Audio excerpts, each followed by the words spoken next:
Mas, ao mesmo tempo, seguimos de olho num indicador muito importante, que é o indicador do emprego, né? Que pode oferecer às pessoas renda para que elas consigam se desprenderem da necessidade de apoio hoje fundamental para milhares de brasileiros do estado, né, para comprar um botijão de gás, por exemplo.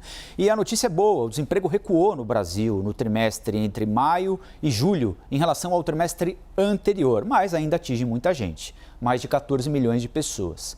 Esses são dados da Pesquisa Nacional por Amostra de Domicílios, a PNAD, que foi divulgada agora há pouco pelo IBGE. Nós vamos, então, aprofundar um pouco mais o levantamento divulgado pelo IBGE, ao vivo, direto do Rio de Janeiro, com a Bruna Carvalho.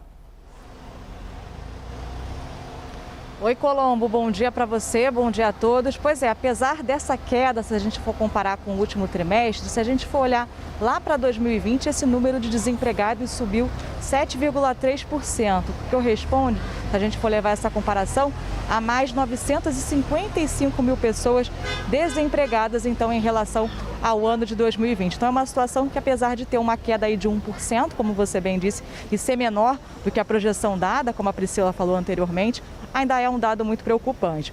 Subiram, então, empregados, em vários setores, de carteira assinada, sem carteira assinada, mas o que chamou a atenção nesse momento são as pessoas que começaram a trabalhar por conta própria. É algo que a gente já vê realmente nas ruas, algo que a gente está vendo muitas pessoas que ficaram desempregadas e foram correr atrás de outras formas de emprego, e realmente isso se reflete nessa pesquisa que foi divulgada hoje.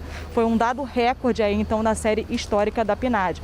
Eles apontam, então, quando a gente fala de pessoas que trabalham por conta própria, hoje são 25,2 milhões de pessoas que trabalham por conta própria, foi um aumento de 4,7%, então mais de 1 milhão e 100 mil pessoas agora nesse levantamento entraram para essa estatística, então, de pessoas que começaram a trabalhar por conta própria. Em relação às pessoas, então, sem carteira assinada, subiu 6%, 587 mil pessoas a mais em relação ao outro trimestre. E quando a gente fala, então, de trabalhadores com a carteira assinada, subiu 3,5%.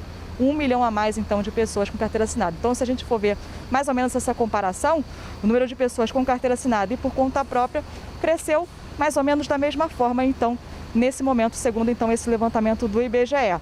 Em relação às áreas, agricultura, pecuária, produção florestal, pesca e agricultura e construção, foram as que mais cresceram, então, segundo esse levantamento divulgado hoje. A construção, então, 10,3%, foram mais de 616 mil pessoas, então, trabalhando na área, que também é algo que a gente vê uma retomada de algumas obras em vários setores, e também se reflete na prática também nessa pesquisa. Os outros grupos, a maior parte dos grupos se manteve numa situação de estabilidade em relação ao último trimestre, mas também teve um aumento muito grande em relação a alojamento e alimentação, um aumento de 9%, mais de 366 mil pessoas também, então, entrando nesses setores. Mas o dado realmente que mais chama atenção nesse momento é essa questão das pessoas trabalhando por conta própria, que foi realmente um recorde desde que esse levantamento começou a ser feito. Volto com você.